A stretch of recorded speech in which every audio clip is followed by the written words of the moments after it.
ang mga kwento ng pag-ibig, kwento ng buhay, at kwento ng pag-asa dito sa Barangay Love Stories. Love Stories.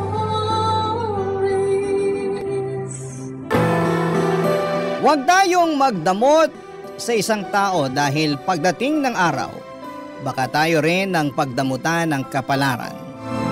Mahirap maningil ang karma kung masamang butil ang tinanim natin sa umpisa pa lamang. Ikaw, kabarangay, matulungin ka ba?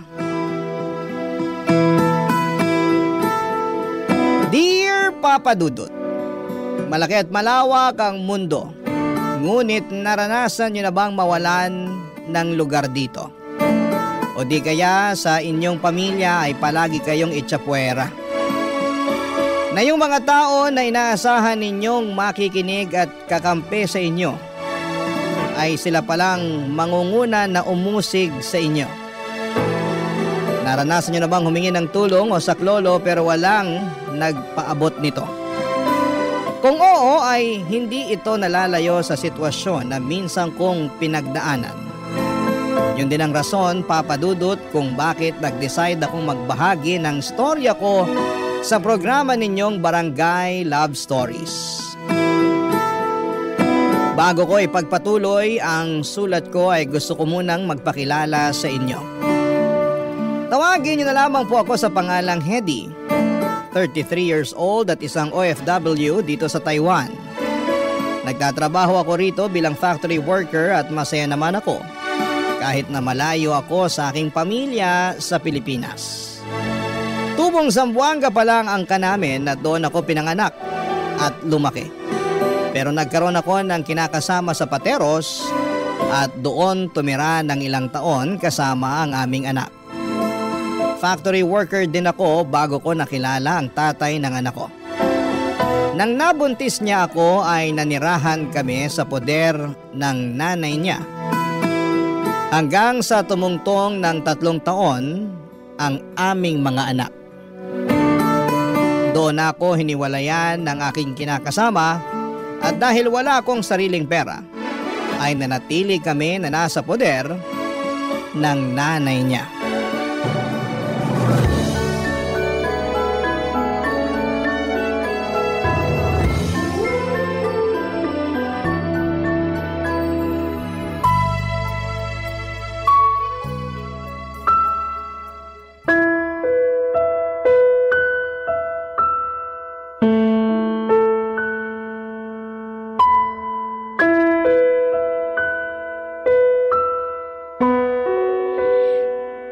Hoy, Hedy!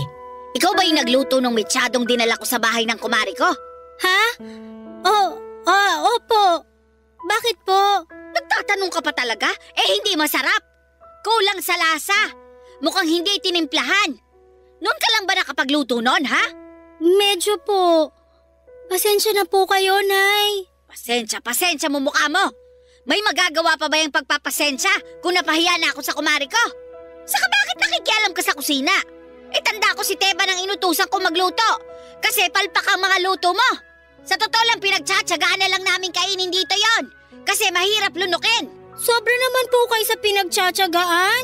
Pag nagluluto nga ako, palaging taob yung kawali. Tapos madalas din nyo na ako tinitiran. Aba, sinasabi mo bang masisiba kami? Hindi po. Hindi raw. Pero yun din ang tinutumbok mo. Alam mo, nakakabwisit ka talaga. Kailan ka pa natutong sumagot-sagot sa akin? Pakabastos! Walang respeto! Pasensya na po uli. Aanin ko yung pasensya mo, Aber? Mababalik ba niyan yung kahihiyanan na wala sa akin? Kasi nilait-lait lang naman ang mga kumari ko. Yung pangit na luto mo. Saka hindi mo pa sinasagot ang tanong ko. Bakit ikaw ang nagluto, imbis na si Teban? Inutusan po ako ni Kuya Teban kasi may importante raw po siyang gagawin. At naniwala ka naman? Mag-cellphone lang naman maghapon yung ginagawa ng tukmul na yon. Wala na po akong nagawa. Mapilit po siya Ako na raw po magluto. Nagagalit pa nga kasi inutusan niyo raw. Kumanda talaga sa akin yung batugan na yon. Ma, wag niyo na pong pagalitan si Kuya. At bakit hindi? Ako po yung mayayari Wala na akong pakialam doon. Saka dapat ka naman talagang mayari kasi masyado kang pabida. Nagmagandang loob lang naman po ako. Gusto ko lang pong makatulong. Gusto raw makatulong, nakasama pa yung ginawa mo. Sa susunod kasi, huwag kang bida-bida at mapapel. Ganyan na lang ba talaga ang papel mo sa pamamahay na to? Ano pong ibig niyong sabihin? Alam mo kung anong ibig kong sabihin. O baka naman tanga ka talaga kaya hindi mo maisip ang tinutukoy ko. Hindi ko naman po talaga alam, kaya po nagtatanong ako. Ay, nako. Lahat na lang ba talaga sa'yo sasabihin? Taga-bundok ka ba? O baka taga-ibang planeta ka? Ang sakit niyo naman po magsalita. Masakit talaga yung katotohanan. Kaya siguro iniwan ka ng anak ko. Kasi ganyan ka eh. Yung bang tatanga-tanga sa lahat ng bagay, tapos sasabihin mo gusto mo lang tumulong, hindi mo nga nagagawa ng maayos at pulido yung trabaho mo. Ultimo paglilinis dito sa bahay, hindi mo maimis. Pati ang paglalaban ng mga damit namin, minsan gusto ko pang ulitin kung may lakas lang ako. Kasi hindi naman natatanggal yung mga mantsa. Nanggigitata pa rin. Sabihin mong hindi, ilang beses na kitang nasita sa mga bagay na yon. Inaayos ko naman po yung paglilinis at paglalaba. Kung inaayos mo, di sana wala akong masisit at masasabing masama sa mga yon. Kaso meron nga Ano ko ba naman sa'yo? Yan na nga lang ang ambag mo sa bahay na to, hindi mo pa magawa ng maayos. Tapos magtataka ka, bakit ako laging aburido sa pagmumukha mo? Nakakasura ka na, pati yung mga ginagawa mo. Kung bakit kasi sa dinami-rami ng ibabahay ng anak ko nung araw at aanakan, ikaw pa! Napakawalang kwenta mo! Papa Dudut, noong nabuntis ako ay pinatigil ako ng dati kong kinakasama sa pagtatrabaho dahil seloso yon. Ayaw niya na nakikitang nakikipag-usap ako sa ibang lalaki kahit katrabaho lamang. At trabaho lamang ang pinag-uusapan namin. Katrabaho ko nga rin pala siya sa factory na pinapasukan namin noon. May ugali talaga siya na magagalitin at mainitin ang ulo. Kaya laking taka ko rin kung bakit ako nagkagusto sa kanya. Ewan, siguro'y dala na rin ng pananabik. Lalo na noon na lamang ulit akong nagkaroon ng lalaki na nagka-interes sa akin. Ang huli ko kasing relasyon ay noong nasa Zamboanga pa lamang ako. Kaya lang ay dumating pa rin sa punto na nagkaroon kami ng matinding problema ng kinakasama ko. At yun nga ay may kinalaman sa pambababae niya. Ang totoo, ilang beses ko na siyang nahuli na may ibang kinakalantari. At maraming beses ko na rin siyang pinatawad alang-alang sa aming anak. Tanga na kung tanga, Papa Dudut, pero noon ang isipan ko kasi ay ayaw kong bigyan ng sirang pamilya ang anak namin. Kaya naman tiniis kong makisama sa kanya ng ilang taon sa pag-asang magbabago pa siya. Pero hindi na yon nangyari. Nang isang araw ay iwanan na lang niya kami ng anak niya sa poder ng kanyang nanay upang sumama sa ibang babae. Simula ng araw na yon ay mas sumirap ang buhay namin ng anak ko kasama ang pamilya niya.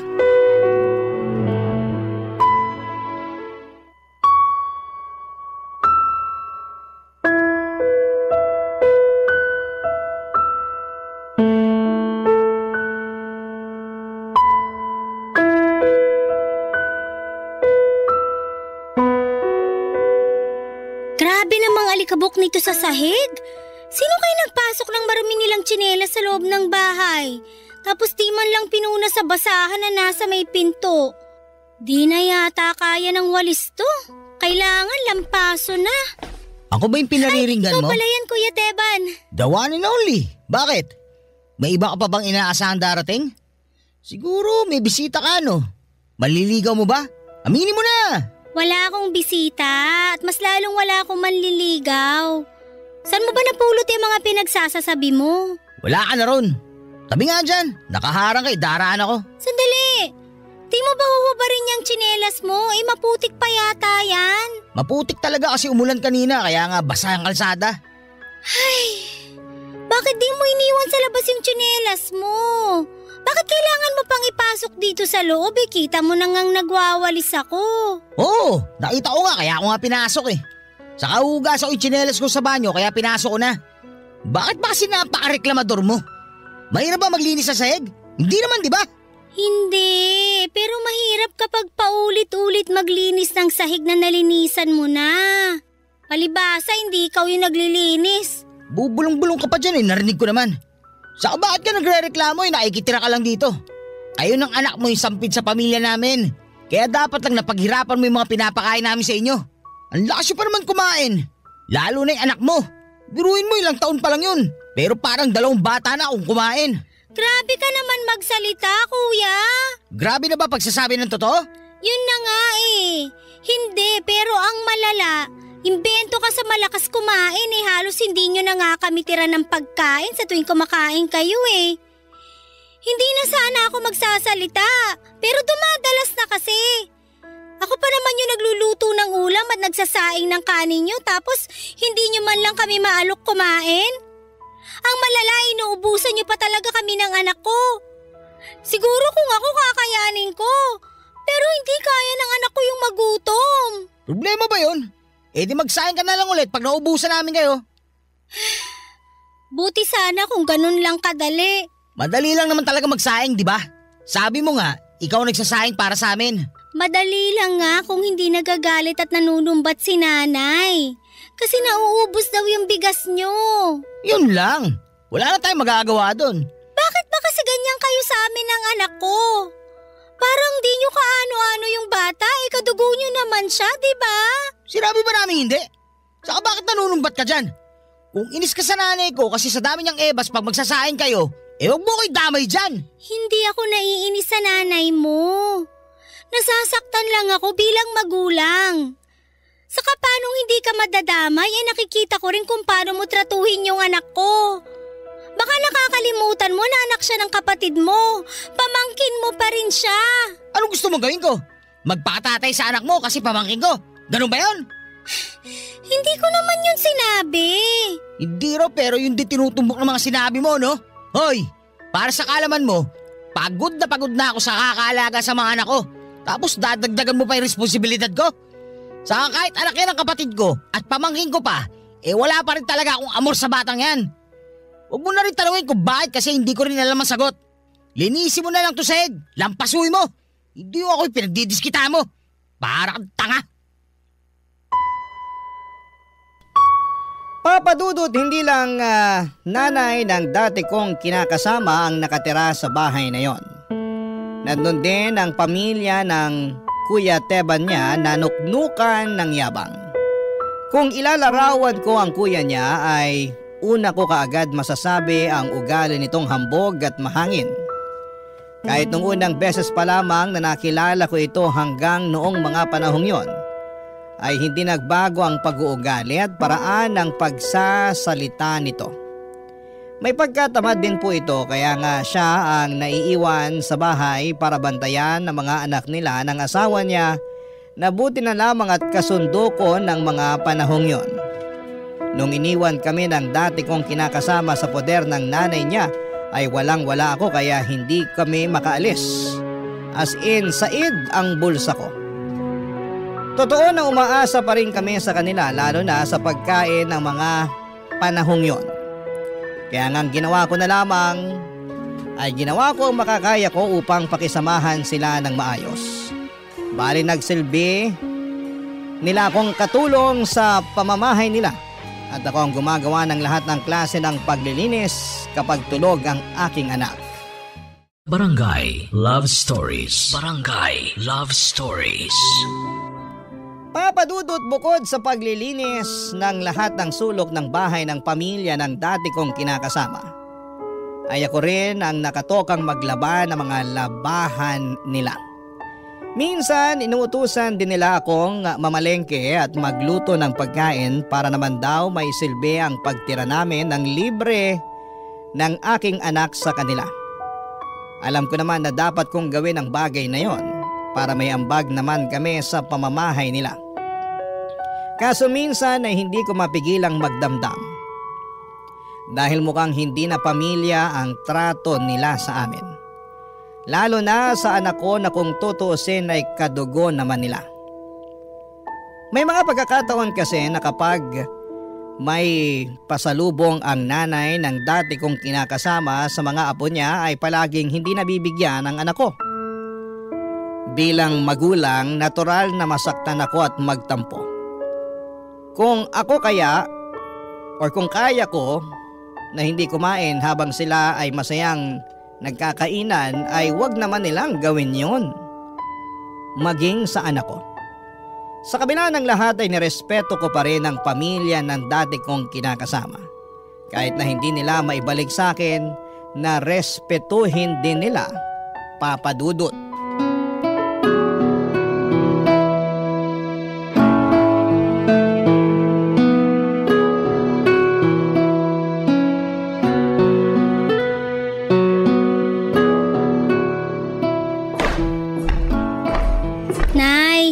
Ito na po yung bill ng kuryente at tubig natin. Ay nako, nagsabay pa talaga. Akin na nga't nang matignan. Ito po oh. Ay mahabaging langit naman. Bakit umabot ng 6,000 tong kuryente? Tapos 1,500 naman tong tubig. Ano ba tong bahay natin? Resort? Hindi ko po alam. Matipid naman po ako pag naglalaba. Sinasahod ko pa nga po yung pinagbanlawan ko para maging pangbuhos sa banyo at panlinis na rin ang sahig doon. Dapat naman talaga ganun ang gawin mo. Kasi kapal naman ang mukha mo kung mag-aaksaya ka pa ng tubig namin, di ba? Tama! Tama ka dyan. Ikaw din tatamaan sa akin. Bakit naman nung nasali dyan, Nay? Malamang. Kayo ng mga anak mo yung panay gamit ng aircon natin. Maghapon, magdamag nyo nga kung buksan dun sa kwarto nyo. Kaya tignan mo. Lumobo tuloy yung bill natin sa kuryente. Grabe naman po kayo gumagamit din naman kayo ng aircon, di ba? Oo nga, pero hindi kagaya ng paggamit ninyo na maghapon at magdamag. Nakikinig ka ba? Maghapon at magdamag yung sinabi ko. Para ka namang ano dyan Nandyan na yan Ano pa bang magagawa natin kung hindi bayaran na lang, di ba? Kesa magtalo-talo lang tayo rito, kesa manumbat lang kayo, pare-pareho lang naman di tayo nakatira sa pamamahay na to. Saka summer ngayon, natural mainit. Alam nga namang hindi namin buksan ng anak ko yung aircon di na-heat stroke kami. Gusto nyo ba yun? Siyempre hindi. Mas malaking gastos yun. Sige kayo. Kinonsensya mo pa talaga akong tukmol ka? Nagsasabi lang po ako ng totoo. Siya sige. Dagdagan nyo na lang ng asawa mo yung ambag nyo para sa kuryente natin. Po? Narinig mo yung sinabi ko? Huwag kang magbingi-bingihan dyan. Siguro po doon na lang muna po ako sa kusina para makapagsaing ako ng tanghalian natin. Mamaya ka na umalis. Kasali ka sa usapan na to. Oo nga, isali niyo yung babae niyan para makita niya rin mga binabayaran natin. Palibasa, libre sila ng anak niya na nakatira dito. Libre na upa, tapos yung anak niya nuknukan pa ng siba. Akala mo mauubusan ng pagkain. Kaya nga pinapasali ko na sa usapan natin, di ba? Mawalang galang na kuya. Pero hindi naman yata kailangan na sabihan mong masiba yung anak ko. Alam naman natin dito kung sino yung totoong masiba, di ba? Sino? Yung mga anak ko? Ang papayat nga naman ngayon. Ay naku Teba, tanga ka talaga Malamang, ikaw yung sasabihan niyang masiba. Totoo rin naman. Kasi, pang 3 tao tuwing kumakain ka, kaya mabilis na nauubos yung bigas natin Wow Kung ako masiba, ikaw at yung anak mo sampid. Sa abuti nga kami ng asawa ko nag-aambag sa bahay na to. Ikaw, hindi ka nga makapag-abot kahit 5 butas kasi wala kang kapera-pera. Alam mo, tama yung anak ko Dapat siguro maghanap ka na ng trabaho para naman makapag-ambag ka na rin sa amin dito sa bahay. Baka akala mo yata, biru-biruan lang ang pagtira nyo rito ng anak mo, no? O yan, nakita mo na kung gaano kalaki yung mga bayarin natin buwan-buwan. Kukulangin na ang budget natin. Kung lahat yan, kukunin sa pensyon ng asawa ko. Pagkain pa nga lang natin, kulang na. Kung ako sa'yo, Hedy, maghanap ka na ng mapapasukan. Magkusa ka. Hindi yung gusto pa talaga na inuutusan. Papa Dudut, hindi ko na talaga kaya ang ugali ng mag-ina. Lalo na yung kuya ng dati kong kinakasama na akala mo ay babae kong umasta. Daig niya pa yung asawa niya na sobrang taklesa na akala mo ay palaging nalalamangan sa buhay. Gatungan pa ng nanay niya na ni minsan ay hindi nakita ang mga mabubuti at tama kong ginawa. Puro na lamang pangit ang nasisilip kaya yun din ang lumalabas sa kanyang bibig. Sa totoo lang, grabe na stress ko sa sitwasyon namin ng aking anak sa poder nila. Wala akong kapayapaan ng isipan. Araw-araw natatakot akong magkamali at mapagalitan. Akala mo kasi kung sino silang makapangyarihan kung umasta at manalita. Kaya nga pagkatapos ng pangyayaring yon, kung saan ay pinagtulungan nila akong mag-ina, ay naglakas loob na akong maghanap ng trabahong mapapasukan. Swerte naman dahil nakabalik ako sa dating factory na pinasukan ko bilang sorter. At kahit na hindi kalakihan ang kita ay ayos na rin po yun dahil nagkakapera na ako. Noong nalaman ng nanay ng dati kong kinakasama na meron na akong trabaho ay natuwa naman siya at nagpasaring na sa wakas meron na raw akong maiaambag na pera sa kanya.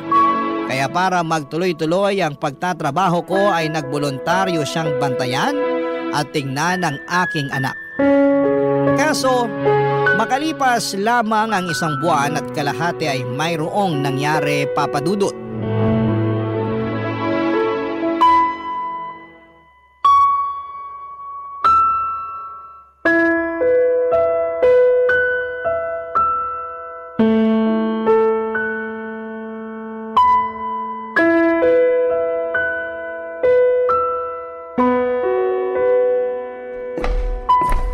Pwede ko po ba kayo makausap, Nay? Ano ba yon? Saka hindi pa ba tayo nag-uusap sa lagay na to? Seryoso po ko kasi tungkol po sana sa anak ko. O anong problema mo sa apo ko? Wala po akong problema sa anak ko pero may nangyari kasi. At bilang nanay hindi ko po mapigilang mag-alala. Bakit kasi hindi mo na lang ako diretsuhin? May pasabi-sabi ka pa ng ganyan. Natural lang naman sa magulang na mag-alala sa anak nila kung may nangyayari. Kaya ano ba kasi yon, ha? Nakitaan ko po kasi ng pasa sa braso yung anak ko, Nay. Tapos meron din siyang bakat na kinurot sa tiyan. Nung tinanong ko po yung anak ko kung saan galing yun, ayaw naman niyang sabihin sa akin. At dahil kayo po yung... At dahil akong nagbabantay, ako agad ang pagbibintangan mo, ganon. Hindi naman po sa ganon. Hindi raw sa ganon, pero ganon na rin yon. Akala mo yata sa akin pinanganak kahapon eh. Kung hindi naman po sa inyo galing yung pasa sa kabakat ng kurot ng anak ko, bakit kailangan nyo pang mag-react ng ganyan? Sinong hindi mapapareact ng ganito ay nakakairita yung tono mo? Kayo na po yung nagsabi na natural lang naman sa magulang na mag-alala sa anak niya, lalo kung may nangyari. Kaya nga gusto ko kayong tanungin kung alam nyo kung bakit nagkaroon ng pasa at kurot yung anak ko. Kasi kayo po yung bantay niya. Ano bang akala mo sa akin? Mababantayan ko ng 24 oras yung anak mo para malaman kung ano yung mga pinaggagawa niya? Hoy, para sa kaalaman mo, marami rin akong inaatupag. At saka hindi porke nagboluntaryo ako magbantay sa anak mo, gagawin mo na akong yaya niya. Hindi ko po kayo ginagawang yaya.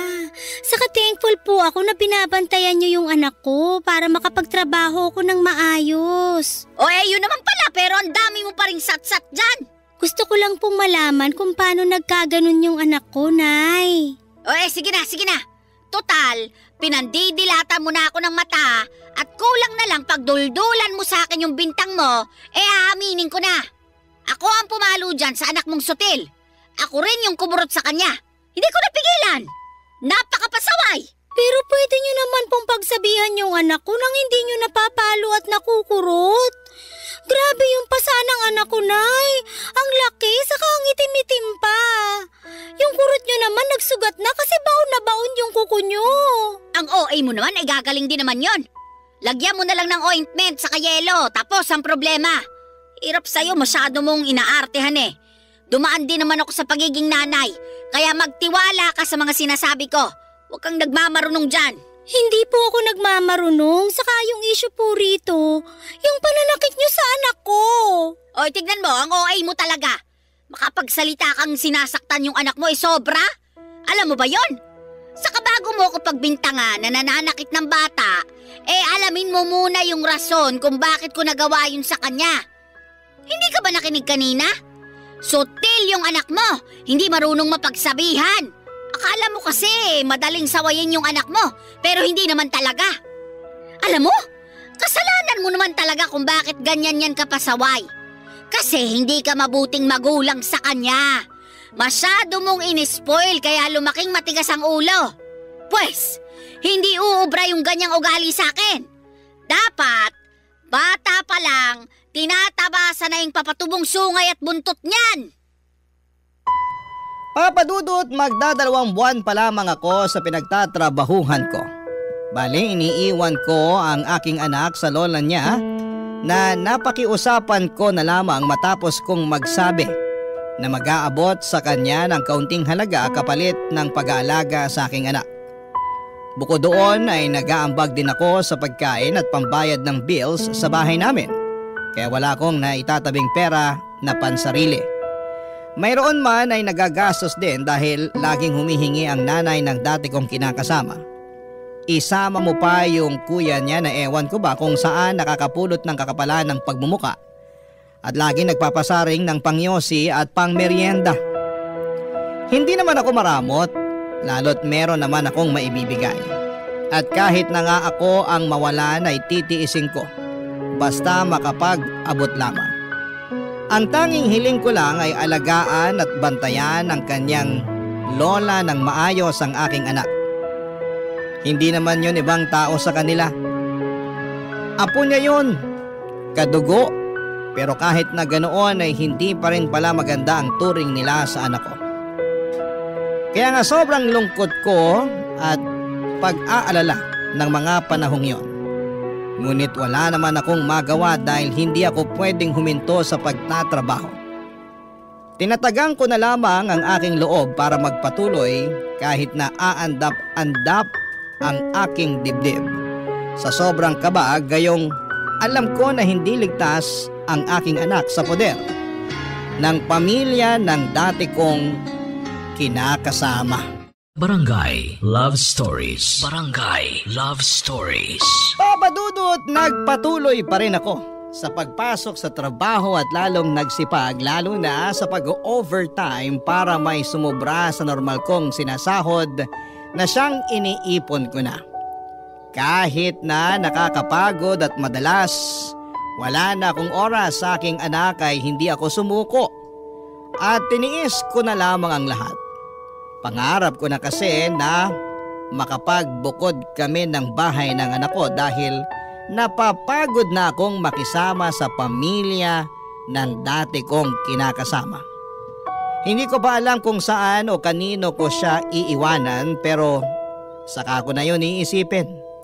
Ang hirap kasi ng sitwasyon namin sa bahay nila dahil kahit na may naiaambag na akong pera ay palagi pa rin nila akong sinusumbatan. Na kesyo, kulang daw yun, ganito at ganyan. Ni minsan ay hindi nagpasalamat ang pamilya ng dati kong kinakasama sa lahat ng bagay na ginagawa ko para sa kanila. Mula sa serbisyo ko hanggang sa pag-aabot ng perang pangambag sa pangangailangan namin sa bahay. Hindi lang naman ako ang nagtatrabaho sa amin dahil may trabaho rin naman ang misis ni Kuya Teban. May pension din na nakukuha ang nanay nila mula sa namayapan nitong asawa na masasabi kong malaki-laki rin at sapat na sana para sa buwan na naming gastusin sa bahay. Kaya nga nagtataka ako kung bakit sa akin nila halos iasa ang lahat. Ang bukang bibig nila ay kailangan ko raw silang bayaran sa mga nagastos nilang pambili ng pagkain para sa amin ng anak ko at sa pagpapatira nila sa amin sa bahay nila. Kaya naman sinabi ko sa aking sarili na mas mabuti pang bumukod na kami ng anak ko para hindi ko na sila kailangang pakisamahan pa. Kaya nga tinabi ko talaga ng mabuti yung pera na iniipon ko na siyang gagamitin ko sa pagbabayad ng kahit na maliit na kwarto na titirhan namin. Kaya lang ay bigla ko naman yung nagastos nung naospital ang anak ko dahil sa dengue. Dumating sa point na nasa ed ang perang iniipon ko kaya kinapalan ko na ang aking mukha na lumapit sa pamilya ng dati kong kinakasama, Papa Dudut.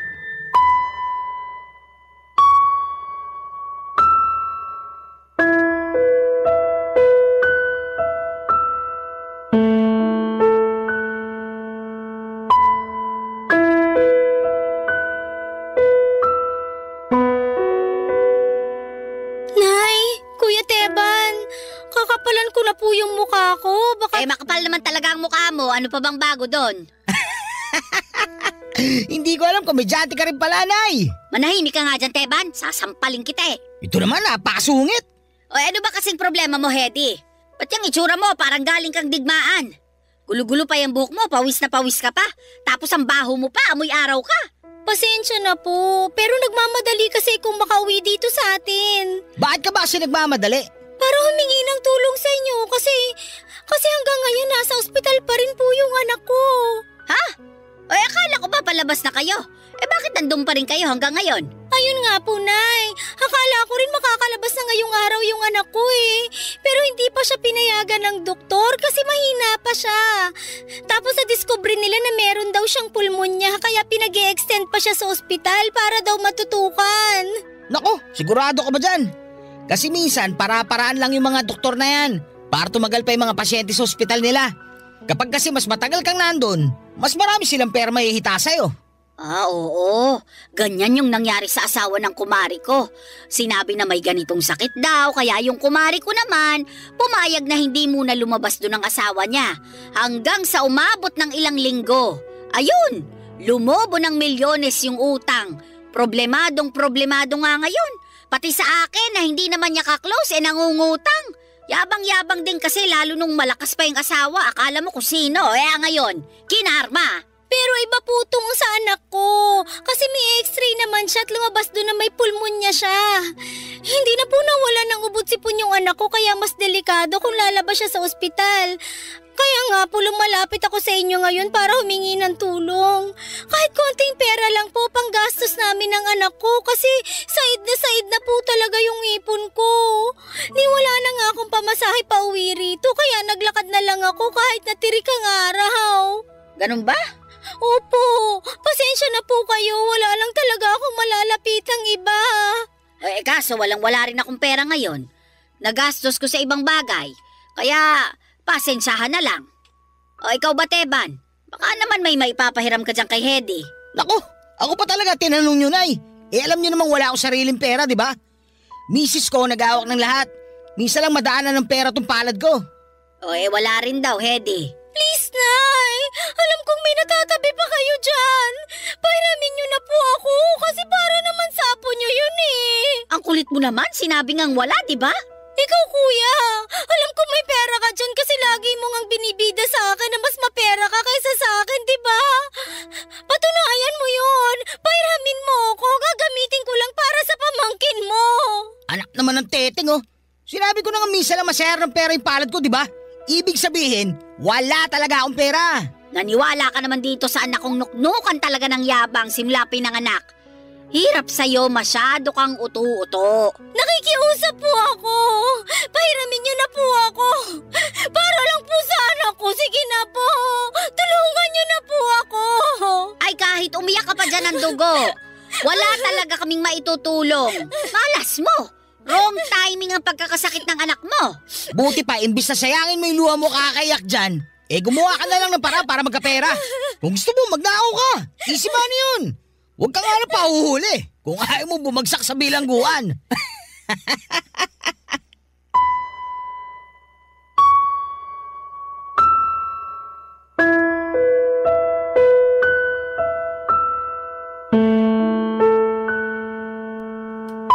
Papadudot, dahil hindi ako tinulungan ng lola at tiyuhin ng anak ko ay mas kinapalan ko na ang mukha ko na lumapit sa ibang tao. Partikular na sa aking mga katrabaho. Umiyak ako sa harapan nila at nagsabi ng sama ng loob ko sa pamilya ng dati kong kinakasama. Marami ang nakisimpatya sa akin at ang iba ay nagalit pa nga sa biyenan kong hilaw at sa anak niyang mayabang. Tapos ay nagambagan sila para maabutan ako ng kahit magkano bilang panggastos namin ng anak ko sa ospital.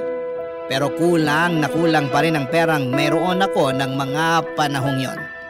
Lalo at hindi na ako nakakapasok sa trabaho kaya wala rin akong sweldo. Doon na ako lumapit sa ilang ahensya ng gobyerno upang humingi ng tulong pinansyal. Kahit mahirap, kahit na nalilipasan ako ng gutom, naaarawan at nauulanan sa paglalakad ng mga requirements, ay tiniis ko ang lahat ng yon upang matustusan ang mga gastusin ng anak ko sa ospital. Bukod nga kasi sa pagkakaroon niya ng dengue ay may pulmonya pa siya. Kaya lalong tumagal ang pananatili niya sa ospital at dumami ang mga gamot na nireseta para sa kanya. Kinailangan pa niyang salina ng dugo dahil bumagsak ng todo ang platelet count niya, dahilan para mag-alala ako ng husto. Tumawag na rin ako sa pamilya ko na nasa Zamboanga ng mga panahong yon dahil hindi ko na kaya. At hindi na rin naman kami tinutulungan ng pamilya ng dati kong kinakasama. Pero wala rin silang nagawa. Walang-wala rin kasi sila para makaluwa sa Maynila at masamahan ako sa ospital. Kaya nga pinagpasa Diyos ko na lamang ang lahat at dinaan sa pagdarasal na sana'y pagalingin na niya ang aking anak. Pero makalipas ang halos 3 linggong pagkaka-ospital ng anak ko, ay tuluyan na itong binawian ng buhay. Bilang magulang ay napakasakit mawala ng anak, lalo na at alam ko sa sarili ko na nilaban ko naman siya. At ginawa ko ang lahat upang makahanap ng pera na pampapagamot niya. Kahit na mag-isa lamang ako, kahit na pagod na ako ay hindi pa rin ako sumuko, pero binawi pa rin ng Diyos sa akin ang pinakamamahal kong anak. Nang mga panahong yon ay naisip ko na lamang na sumunod sa kanya dahil wala nang saysay ang mabuhay sa mundo ng nag-iisa. Sa kabila ng lahat ay nairaos ko pa rin ang libing ng anak ko, lalo na doon pa lamang ako sinimulang tulungan ng lola at tiyuhin niya. Ang sama ng loob ko sa kanila, pero wala na akong lakas para magalit pa ng husto. At pagkatapos nga ng libing ng anak ko ay sa kanila pa rin ako nakatira, Papa Dudut.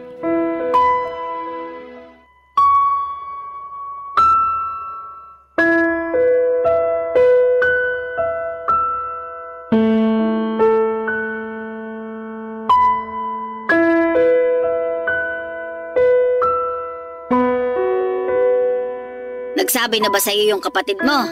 Oo, Nay. Nagulat nga ako kasi bigla na lang siya nag-chat nung nakaraan.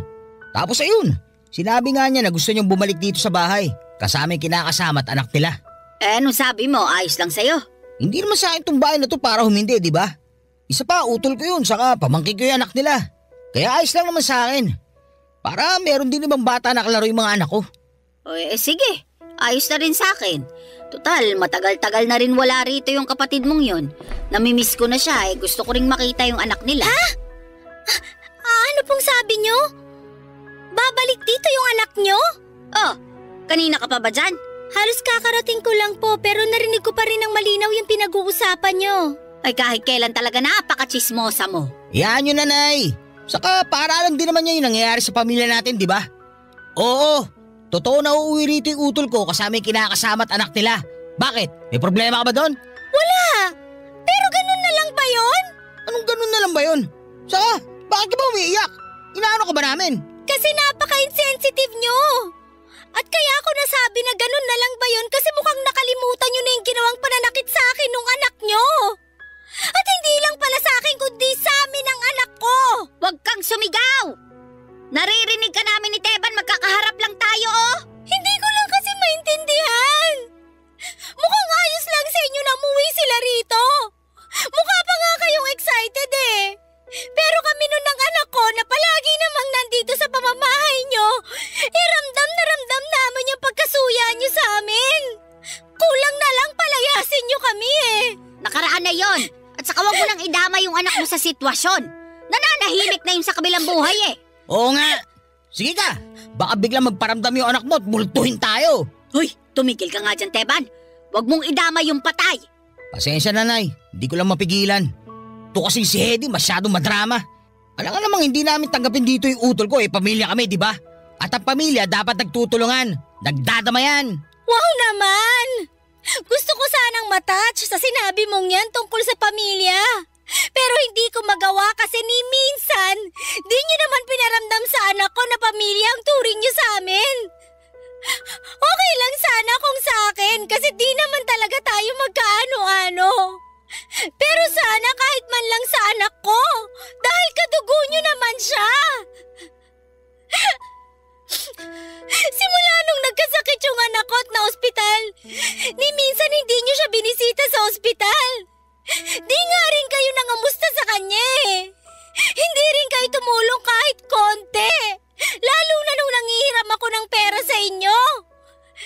Hindi naman ako humiling ng malaki, saka nangako naman ako na babayaran ko kayo, di ba? Kilala niyo ako na may isang salita. Pero kahit na ganon, hindi niyo pa rin ako tinulungan. Alam ko na may papahiram kayo sa akin dahil nakikita ko na may pinansusugal kayo, Nay. Tapos ikaw, Kuya, pinangiinom mo lang din naman yung pera mo na bigay sa'yo ng asawa mo. Pwede ba? Huwag mong isumbat sa amin kung paano namin gastusin ang pera namin. Pera mo ba yon? Hindi naman, di ba? Oo nga! Masyado kang epal! Hindi ko sinusumbat sa inyo. Pero nakakasama lang kasi ng loob, lalo sinadya niyo talaga akong hindi tulungan at pagdamutan dahil lang ayaw niyo sa amin ng anak ko. Tapos ngayon pababalikin niyo lang ng ganun kadali sa bahay niya yung tatay niya na nang-iwan na nagpabaya sa amin. Sa bagay, pamilya niyo siya eh. At kahit gaano pa kasama yung ginawa niya, mas matimbang pa rin sa inyo yung relasyon niyo sa kanya kaysa sa amin ang anak ko. Ngayon nawala na yung anak ko. Mas ramdam ko na lalo akong nawala ng lugar sa pamilya at pamamahay niyo. At alam ko na malaking katangahan na lang talaga kung mananatili pa ako rito. Papa Dudut, yun na nga ang naging go signal ko upang tuluyan ang umalis sa poder ng nanay ng dati kong kinakasama. Kahit na walang-wala ako noon, litong-lito sa buhay at hindi alam kung saan pupunta, ay nag-alsa balutan pa rin ako upang tuluyan ang makalayo sa bahay nila. Sobrang sama ng loob ko at sobra akong durog na durog ng mga panahong yon. Sa totoo lang ay gusto ko na lamang magpasagasa sa truck. Nang sa ganon ay sumunod na rin ako sa aking anak. Buti na lamang at naging mabait pa rin sa akin ang langit. Dahil tinulungan ako ng mga katrabaho ko. May isa sa kanila na nagpatuloy sa akin sa inuupahan niya hanggang sa makabuelo lamang ako. Nagbalik trabaho na rin po ako at inipon ang aking sweldo upang makapagbukod ng tirahan. Siyempre, nahihiya rin naman ako sa kanya at hanggat maaari ay ayaw kong abusuhin ang kabaitan niya. Inabala ko na lamang ang aking sarili para hindi ako masyadong dalawin ng lungkot sa tuwing naaalala ko ang namayapa kong anak. Hindi nagtagal, pagsapit nitong 2025 ay nabigyan ako ng oportunidad para makapag-abroad. Tsansa na sinamantala ko na at hindi pinalagpas.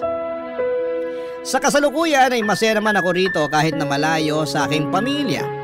At kahit na hindi pa nga nagtatagal simula nang iwanan ako ng anak ko, ay nakakayanan ko naman ang buhay. Dahil siya pa rin ang nananatili kong inspirasyon sa buhay upang magpatuloy.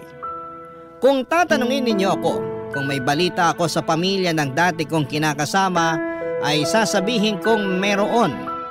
Neto kasing June lang ay chinata ko ni Kuya Teban para humingi ng tulong pinansyal sa akin matapos ma-stroke ng nanay niya. Malamang ay nabalitaan nila na nag-abroad ako pero hindi ko siya nireplyan dahil wala rin namang dahilan. Tapos ay nag-chat ulit siya sa akin itong katapusan ng parehong buwan para humingi ulit ng tulong kasi nawalan daw ng trabaho ang kapatid niya.